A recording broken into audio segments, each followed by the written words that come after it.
సంవత్సరాల తరబడి ఎన్ని మందులు వాడినా మీ మోకాల నొప్పులు తగ్గట్లేదా? ప్రాణ పెయిన్ క్లినిక్ లో అత్యాధునిక చికిత్స. ప్రధానమంత్రి నరేంద్ర మోదీని నటి వరలక్ష్మి శరత్ కుమార్ కలిశారు. ముంబైకి చెందిన అట్రాపెన్యూర్ ఆర్ట్ గ్యాలరీ నిర్వాహకుడు నికోలై సచ్దేవ్తో ఆమె వివాహం జూలైలో జరగనుంది.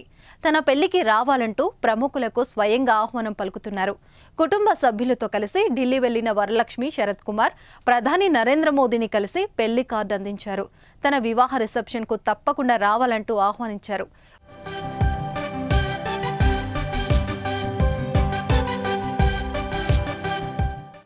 వరలక్ష్మితో పాటు ఆమె తండ్రి శరత్ కుమార్, రాధిక, నికోలై సచ్దేవ్ కూడా పీఎంఓకు వచ్చి మోదీని కలిశారు.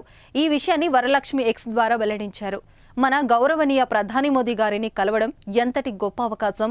ఆయనను మా వివాహ రిసెప్షన్ కు రావాలని ఆహ్వానించాం. మమ్మల్ని ఎంతో ఆప్యాయంగా ఆహ్వానించినందుకు, ఎంతో బిజీ షెడ్యూల్లోనూ మా కోసం సమయం కేటాయించినందుకు ప్రధానికి కృతజ్ఞతలు తెలుపుకుంటున్నాం. నిజంగా ఇది మాకు దక్కిన గౌరవంగా భావిస్తున్నాం సార్.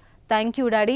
ప్రధాని మోదీని కలిసే అవకాశం నీ వల్లే సాధ్యమైందంటూ వరలక్ష్మి శరత్ కుమార్ భావోద్వేగంతో ట్వీట్ చేశారు. అంతేకాదు ప్రధానిని కలిసినప్పుడు ఫోటోలు కూడా పంచుకున్నారు. వరలక్ష్మి వివాహానికి ఇప్పటికే టాలీవుడ్ కు సంబంధించిన ప్రముఖులను కూడా ఆహ్వానించింది. ఈ ఏడాది రిలీజ్ అయిన హనుమాన్ సినిమాతో వరలక్ష్మి తెలుగు ప్రేక్షకులకు మరింత దగ్గరైంది.